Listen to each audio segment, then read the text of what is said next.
1971। आज हम बात करेंगे 1971 के भारत पाक युद्ध की।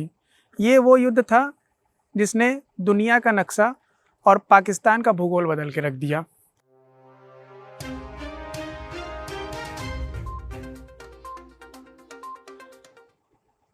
इस युद्ध की शुरुआत तो औपचारिक तौर पे 3 दिसंबर 1971 को हुई थी और मात्र 13 दिनों के अंदर 16 दिसंबर 1971 को पूर्वी पाकिस्तान, जो कि पहले पाकिस्तान का ही एक प्रांत था, अंग था, वो एक अलग बांग्लादेश देश के रूप में उभर के दुनिया के नक्शे पे सामने आया और पाकिस्तान के 93,000 सैनिकों ने भारत के सामने आत्मसमर्पण कर दिया।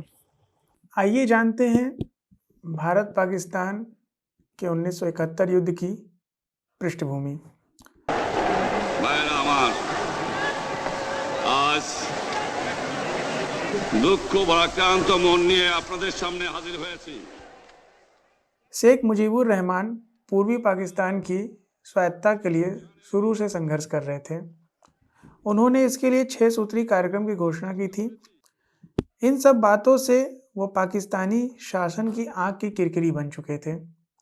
साथ ही कुछ अन्य बंगाली नेता भी पाकिस्तान के निशाने पर थे।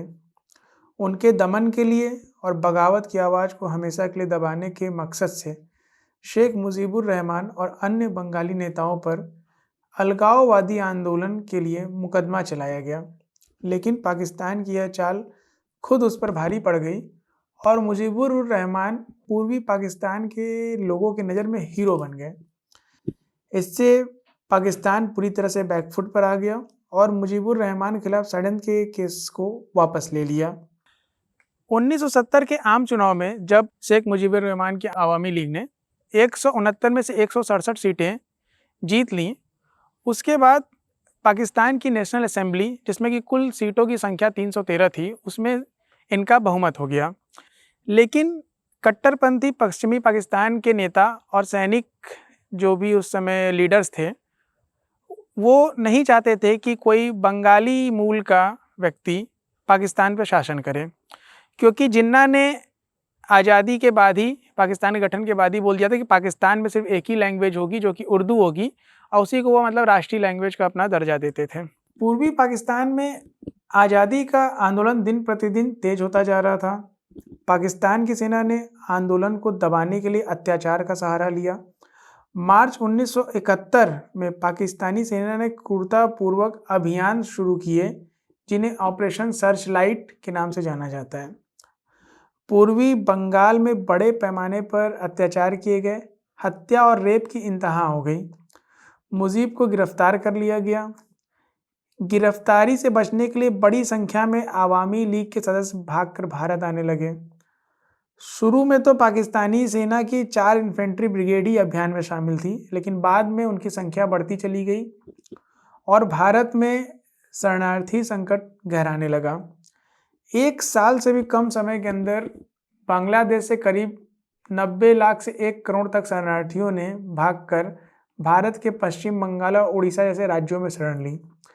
इससे भारत सरकार पर पाकिस्तान के खिलाफ कार्रवाई करने का दबाव बढ़ता गया। इस विद्रोह में बंगालियों और उस समय तात्कालिक पूर्वी पाकिस्तान में बिहारियों की भी बड़ी संख्या थी। उनके बीच में कॉन्फ्लिक्ट हुआ और 30 बिहारियों की बंगालियों ने हत्या कर दी, जो दंगे भड़के थे उसके बाद, जिससे कि पाकिस्तानी सरकार को एक मौका मिल गया इस मामले में पूरी तरीके से हस्तक्षेप करने का, और उन्होंने जनरल टिक्का खान के नेतृत्व में पूर्वी पाकिस्तान में एक पूरी आर्मी यूनिट भेजी इस विद्रोह को दबाने के लिए, और शेख मुजीबुर रहमान और उनके जो भी साथी थे, जो भी उस समय के प्रमुख नेता थे, उनको गिरफ्तार करने के लिए। इसके बाद 1970 में ही शेख मुजीबुर रहमान को गिरफ्तार कर लिया गया और उनको पश्चिमी पाकिस्तान में पाकिस्तानी जेल में लाके बंद कर दिया गया। और जनरल टिक्का खान के दिशा निर्देश पे बड़े पैमाने पे बंगाली मुसलमानों का नरसंहार शुरू हो गया। ऐसा माना जाता है कि उस समय 5 लाख से 10 लाख के बीच बंगाली मुसलमानों का नरसंहार हुआ लाखों की, हजारों लाखों की संख्याओं में औरतों का शील भंग हुआ और कई प्रकार के अमानवीय अत्याचार उस समय आम बात थे। इन सारे अत्याचारों से घबराकर पूर्वी पाकिस्तान की जनसंख्या भारी पैमाने में भारत की तरफ विस्थापित होने लगी और हमारे सीमावर्ती राज्यों में पश्चिम बंगाल और उड़ीसा में शरणार्थियों का दबाव बढ़ने लगा। इंदिरा गांधी उस समय भारत की प्रधानमंत्री थी। उन्होंने शुरुआत में विश्व के नेताओं से इस विषय में बात की, उनका ध्यान आकर्षण करने की कोशिश की, किंतु अमेरिका के शह पे पाकिस्तान किसी की सुनने को तैयार नहीं था। स्थिति दिन प्रतिदिन बिगड़ती गई और ऐसा कहा जाता है कि मार्च 1971 तक भारत में तकरीबन 90 लाख शरणार्थी आ चुके थे, बांग्लादेशी शरणार्थी।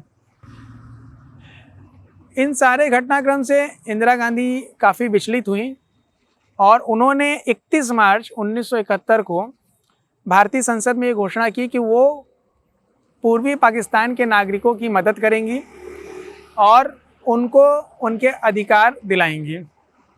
इसके बाद उन्होंने भारत के जो आर्मी जनरल्स थे उनसे एक मीटिंग बुलाई और उसमें उन्होंने कहा कि पाकिस्तान की स्थिति दिन प्रतिदिन बिगड़ती जा रही है और भारत को अब कुछ करना पड़ेगा और उसे पूर्वी पाकिस्तान में हस्तक्षेप करना पड़ेगा। उस समय भारत के सेनाध्यक्ष शैम मानेकशॉ होते थे। शैम मानेकशॉ ने कहा कि अगर पाकिस्तान के क्षेत्र में भारतीय सेना दाखिल होती है तो एक तरह से जंग का आगाज होगा और अभी भारतीय सेना जंग के लिए तैयार नहीं है, तो इसलिए अभी मैं अपनी सेना को जंग में नहीं भेज सकता हूं। क्योंकि जब ये मीटिंग हुई थी उस समय अप्रैल का समय था, 25 अप्रैल के आसपास का। शैम मानेकशॉ ने कहा कि कुछ ही समय में मानसून आ जाएगा और बांग्लादेश और भारत की सीमा पर बहने वाली नदियाँ समुद्र का रूप ले लेती हैं, क्योंकि वो बरसाती नदियाँ होती हैं और भारत के टैंक और भारत के सैनिक साजो सामान हैं उनके लिए बहुत बड़ी दिक्कत खड़ी हो जाएगी, क्योंकि वो वहाँ पे पूरी तरह से प्रॉपरली वर्क नहीं कर पाएंगे और पाकिस्तान में भारतीयों की कब्र खुदेगी और भारत ये युद्ध डेफिनेटली हार जाएगा। तो इंदिरा गांधी ने कहा कि फिर आप क्या चाहते हैं कि हम हाथ पे हाथ धर के बैठे रहें? शैम मानेकशॉ ने कहा नहीं। उन्होंने कहा तब तक हम मुक्ति वाहिनी, जो कि मतलब कि बांग्लादेश में आज़ादी की लड़ाई लड़ रही थी, उसमें वही लोग शामिल थे जो कि पूर्वी पाकिस्तान में पाकिस्तान की सेना की यूनिट के जवान थे या फिर वो विद्रोही और क्रांतिकारी थे जो कि शेख मुजीबुर रहमान के कार्यकर्ता थे।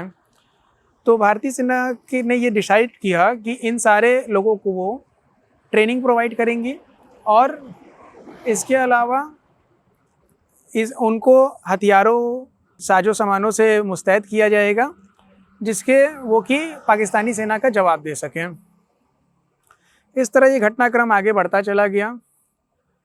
जुलाई में इंदिरा गांधी ने घोषणा की कि अगर बांग्लादेशियों के रक्षा के लिए भारत को पाकिस्तान के साथ युद्ध में भी जाना पड़ा तो वो युद्ध में जाने से नहीं हिचकेगा। साथ ही साथ भारत और ख़ास तौर पर इंदिरा गांधी विदेश नीति के मोर्चे पे काफ़ी अच्छा काम करनी थी। उन्होंने विश्व की सभी बड़ी शक्तियों को भारत के समर्थन में आने का आह्वान किया और समर्थन जुटाने के लिए उन्होंने कई देशों का दौरा भी किया। अक्टूबर-नवंबर 1971 के महीने में भारत की तत्कालीन प्रधानमंत्री इंदिरा गांधी और उनके सलाहकारों ने यूरोप और अमेरिका का दौरा किया। उन्होंने दुनिया के लीडरों के सामने भारत के नज़रिए को भी रखा, लेकिन इंदिरा गांधी और अमेरिका के राष्ट्रपति, तत्कालिक राष्ट्रपति रिचर्ड निक्सन के बीच बातचीत किसी नतीजे पर नहीं पहुंची। निक्सन ने मुजीबुर रहमान की रिहाई के लिए कुछ भी करने से हाथ खड़ा कर दिया। निक्सन चाहते थे कि पश्चिमी पाकिस्तान की सैन्य सरकार को 2 साल तक का कम से कम समय दिया जाए, जबकि इंदिरा गांधी का मानना था कि पाकिस्तान की स्थिति विस्फोटक है। इंदिरा गांधी ने कहा कि तो आप क्या चाहते हैं, मैं 2 साल तक हाथ पे हाथ धर के बैठी रहूं और वहाँ पे महिलाओं से रेप हो रहा है, हत्याएं हो रही हैं और भारत सरकार चुपचाप ये देखती रहे? निक्सन ने इसका कोई जवाब नहीं दिया और उन्होंने सीधे तौर पे इस पूरे घटनाक्रम से पल्ला झाड़ लिया, क्योंकि भारत उस समय शीत युद्ध का काल था और रूस के खेमे में था, जो कि उस समय सोवियत संघ हुआ करता था। तो भारत को यूरोपीय देशों ने और अमेरिका ने, यूनाइटेड किंगडम जो कि ब्रिटेन, उसने भारत की मदद करने से इनकार जब कर दिया, तो इंदिरा गांधी ने रूस के साथ एक सैनिक संधि की कि अगर भारत के ऊपर कोई आक्रमण होता है तो वो रूस पे भी आक्रमण माना जाएगा और रूस उसका मुंह तोड़ जवाब देगा। ये सारी चीज़ें करने के साथ साथ भारतीय सेना ने अपनी तैयारी जारी रखी और उन्होंने साथ ही साथ मुक्ति वाहिनी, जो कि मतलब कि बांग्लादेश में स्वतंत्रता की लड़ाई लड़ी थी, उनको ट्रेनिंग और हथियार मुहैया करना जारी रखा।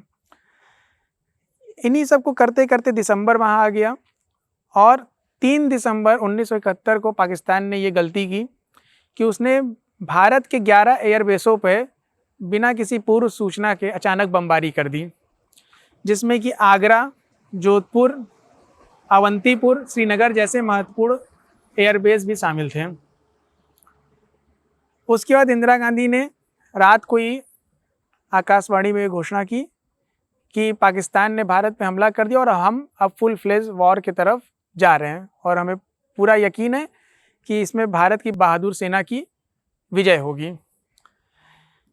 3 दिसंबर 1971 इस दिन भारत पाकिस्तान का टेक्निकली तौर पे युद्ध स्टार्ट हुआ, किंतु इसकी तैयारियां पिछले 1 साल से दोनों ही देश कर रहे थे।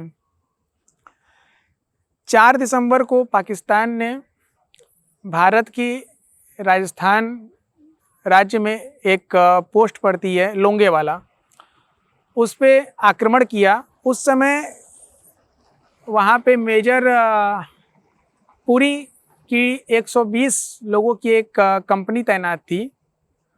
उस कंपनी के ऊपर उस लोंगेवाला पोस्ट की डिफेंस की पूरी जिम्मेदारी थी। पाकिस्तान ने पूरी आर्म्ड ब्रिगेड भेजी, जिसमें कि तकरीबन 90 टैंक और 2000 से ज़्यादा सैनिक थे, किंतु पूरी रात प्रयास करने के बाद भी वो लोंगेवाला पोस्ट पे कब्जा नहीं कर पाए और मेजर पुरी ने बहादुरी के साथ पाकिस्तान का हमला नाकाम किया। सुबह होते साथ हंटर विमानों ने, भारतीय वायुसेना के हंटर विमानों ने पाकिस्तानियों की रीढ़ तोड़ के रख दी। इसके बाद भारत ने 6 दिसंबर को कराची पोस्ट पे भारी बमबारी की और तकरीबन पाकिस्तान की आधी नेवी का खात्मा कर दिया एक दिन के अंदर ही। पाकिस्तान में खलबली मच गई थी। अमेरिका ने पूरी तरीके से पाकिस्तान का साथ देने के लिए अपने 7वें बेड़े को भारत की तरफ रवाना कर दिया, जिसके फलस्वरूप दिल्ली भी एक बार घबराई, लेकिन उसने अपने कदम पीछे नहीं खींचे। इस वक्त रूस ने भारत की बहुत मदद की और उसने अपने परमाणु पनडुब्बी और पूरा एक बेड़ा, जिसमें कि काफ़ी विमान वाहक पोत और ऐसे हथियारों से सुसज्जित जहाज़ थे, उनको हिंद महासागर में भेज दिया अमेरिकी बेड़े के जवाब में, जिसकी वजह से अमेरिका का भारत पर दबाव बनाने की रणनीति ने असर नहीं दिखाया और भारत निश्चिंत होकर पूर्वी पाकिस्तान की जनता को उनका हक दिलाने के लिए उधर के युद्ध पे पूरा फोकस कर पाया। ये सब करते करते 16 दिसंबर का वह दिन भी आया जिस दिन पूर्वी पाकिस्तान में जनरल नियाजी, जो कि उस समय ब्रिगेडियर नियाजी, जो कि उस समय पाकिस्तान के वहाँ पे मेन कोर कमांडर थे, उन्होंने आत्मसमर्पण कर दिया और उस समय पाकिस्तान की 93,000 सैनिकों ने भी हथियार डाल दिए, जो कि आज तक विश्व इतिहास का सबसे बड़ा आत्मसमर्पण है। इस पूरे घटनाक्रम से, जो कि 1970 से लेके 1971 के 16 दिसंबर तक चला, एक बात सामने आती है कि भारत की सेना शौर्य और ताकत के मामले में किसी भी देश से कम नहीं है। आइए अब जानते हैं कि उस वक्त किस प्रकार भारत के सामने पाकिस्तान के 93 से ज़्यादा सैनिकों ने सरेंडर कर दिया, जबकि कहा जाता है कि वो अभी काफ़ी समय तक इस युद्ध को लड़ने की क्षमता में थे और उनके पास साजो सामान की भी कमी नहीं थी। इसके लिए कुछ पॉइंट्स हैं जिस पे मैं ध्यान आकर्षित करना चाहूँगा। सबसे पहला कि उस वक्त भारत की लीडरशिप इंदिरा गांधी के नेतृत्व में थी, जबकि पाकिस्तान में सैनिक तानाशाह याह्या खान बेहतर फैसले लेने में उतने सक्षम नहीं थे। राजनीतिक डिप्लोमेसी हो, ब्यूरोक्रेसी हो या मिलिट्री हो, इनका सामंजस्य बहुत अच्छा था भारत में, जबकि पाकिस्तान में सारा सिस्टम ही बिखरा हुआ था। एक समझौता इस युद्ध का रुख बदलने में बहुत ही महत्वपूर्ण भूमिका अदा किया। वो था भारत का युद्ध से पहले रूस के साथ किया गया समझौता। रूस के साथ भारत ने ये समझौता किया था कि अगर उन दोनों देशों में किसी भी देश पे कोई अन्य देश आक्रमण करता है तो दोनों देश मिल के उसका जवाब देंगे। और रूस से भारत के समझौते की वजह से चीन ने भी इस पूरे मामले में टांग अड़ाने की हिम्मत नहीं की। पाकिस्तान की मदद के लिए अमेरिका ने अपने 7वें बेड़े को हिंद महासागर में डिएगो गार्सिया तक भेज दिया था, लेकिन भारत ने रूस से जो समझौता किया था उसकी वजह से भारत की मदद के लिए रूस ने अपनी न्यूक्लियर सबमरीन भेज दी। इससे अमेरिका को पीछे हटना पड़ा। एक और चीज बहुत ही इम्पोर्टेंट रही इस पूरे युद्ध में कि भारत की तीनों सेनाओं ने, एयरफोर्स, नेवी और आर्मी ने मिलके बहुत ही अच्छा काम किया, जबकि पाकिस्तान की सेनाओं में इतना अच्छा कोऑर्डिनेशन नहीं था। इसी की वजह से सिर्फ 3 दिन के अंदर ही भारत ने पाकिस्तान की एयरफोर्स और नेवल विंग को आधे से ज़्यादा तबाह कर दिया। इसके अलावा कुछ और पॉइंट्स हैं जिसकी वजह से इस युद्ध में भारत विजय बना। इसमें सबसे महत्वपूर्ण ये है कि भारत ने जो बांग्लादेश में युद्ध में स्ट्रेटजी अपनाई वो पाकिस्तान सोच भी नहीं पाया कि भारत ऐसा कर सकता है, क्योंकि भारत ने आसपास के बांग्लादेशी शहरों को बाईपास करते हुए सीधे ढाका पे आक्रमण कर दिया, और जबकि पाकिस्तानी सेना बाकी शहरों को बचाने के लिए ही उसकी घेराबंदी करने में जुटी रही। उन्होंने सपने में नहीं सोचा था कि भारतीय सैनिक सीधे राजधानी तक पहुंच जाएंगे। और एक सबसे महत्वपूर्ण पॉइंट इन सब के अलावा इस पूरे युद्ध में रहा कि ईस्ट पाकिस्तान में मुक्ति वाहिनी के रूप में जो सेना गठित हुई थी वह पाकिस्तान की सेना से पहले से लड़ती आ रही थी और उनको पाकिस्तान की सेना की कमजोरियां और ताकत के बारे में भली भांति ज्ञान था। इस इंफॉर्मेशन का भारतीय सेना को काफ़ी फायदा हुआ। दूसरा, मुक्ति वाहिनी बांग्लादेश के सारे रास्तों से बहुत ही अच्छे से अवेयर थी, जिसकी वजह से भारतीय सैनिकों को कोई परेशानी नहीं हुई और वह तेज़ी से अपने आक्रमण को आगे बढ़ाते चले गए। आज हम देख रहे हैं कि चीन बार बार सीमा पे आंख दिखा रहा है। शायद चीन ने इतिहास नहीं पढ़ा, शायद चीन ने 1971 की वॉर के बारे में स्टडी नहीं की।